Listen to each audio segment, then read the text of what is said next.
This is TWiT. Tesla last night unveiled some major new features for its electric sedans. The company's CEO and founder Elon Musk also announced a high-performance version of the Tesla Model S that will have all-wheel drive and go from 0 to 60 in 3.2 seconds. James Temple is a senior editor at Recode and joins us now. Welcome to you, James Temple. Thanks for having me on. I appreciate it. Now, Musk announced a new $120,000 P85D version of the Model S that goes from 0 to 60 in 3.2 seconds. Is that even legal? Well, apparently it is legal because there are already other cars on the market that go that fast. But they are very, they're considered in the kind of supercar realm, things like Ferraris and so forth. So they're legal, but yeah, you're getting up to the top speeds of, what's road legal, I guess. Now, should people who buy a $120,000 car qualify for taxpayer-funded electric vehicle incentives? What's your opinion? It's funny. That's not even something I had thought about. I'm not quite sure that's something I'd want to weigh in on off the top of my head. I'd want to kind of carefully consider what my thoughts are on that before diving in. But it's certainly an interesting question to raise. I mean, I certainly do think that that the government and we as a society have it in our own interest to encourage people to purchase clean energy cars, because there's obviously, getting off of gas and fossil fuels is just and needs to be a high priority for everyone that lives on the earth. So I guess off the top of my head, I'm not super offended by that little addition, but I do understand the point you're making with the market appealing to people at this demographic level. Yeah. Now, Tesla announced some really cool automation features. Can you tell us about those?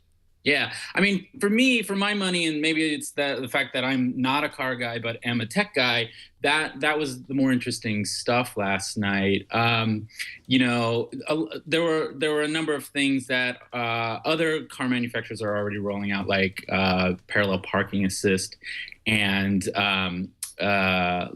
assistance, adaptive cruise control, and things like that. But some of the more novel things that they've managed to create are things like the ability to, as the car goes by a highway sign that says 35 miles an hour, or well, I guess not on the highway, it'd be 50 or 60 or whatever. The car can automatically adjust based on what the speed limit is and how the speed limit changes. And for someone like me who can tend to get a little distracted while I'm driving and in the zone, and that's the one or two times I've gotten tickets, that was why I just missed that the sign had changed. That could be a pretty cool feature. Now, what if somebody spray paints a 1 in front of a 55 mile per hour sign? How long will it take the P85D to get to 155? Well, that I don't know. We know that it takes 3.2 seconds to get to 60. I don't know about how long it takes to get to the very top end. You raise another interesting question there, though. What is the likelihood of someone graffitifying some road signs in ways that could trip up?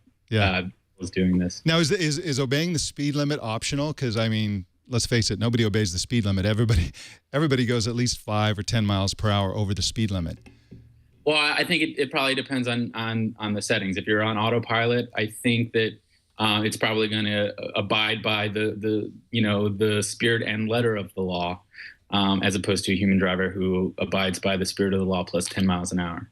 Now, as I understand it, a few states have legalized self-driving cars, but they have restrictions, and they're common sense restrictions. For example, there has to be somebody sitting in the driver's seat when self-driving cars are driving around town. Now, Tesla announced a sort of self-driving system for parking. So the car will park itself, and then when you want to drive it, you can summon it. It will come to you, and you get in. Is this kind of like slow-moving self-driving with nobody in the car? Is that legal? Do you know? Well, I think the point that he was making last night on stage is that you can do that on private property. So once you sort of pulled into your driveway or apartment complex or something like that, then that's a kind of feature that you might be able to take advantage of if you want to be strictly within the boundaries of the law. I'm not, but I'll also say that, there are big gray areas of the law when it comes to self-driving cars. You mentioned that several states have made a point of legalizing or begun the process of legalizing self-driving cars. But that doesn't mean it's illegal in other states. By default, there are not a lot of laws on the books covering self-driving cars. And so, that's how Google was able to start driving thousands of miles with self-driving cars on California highways, because no one had ever thought to make it illegal. James Temple is at recode.net, and you can follow him on Twitter at jtemple. Thanks for joining us, James Temple. We'll have to get you on more often. Cool. Thanks for having me. Really appreciate it. Thanks again.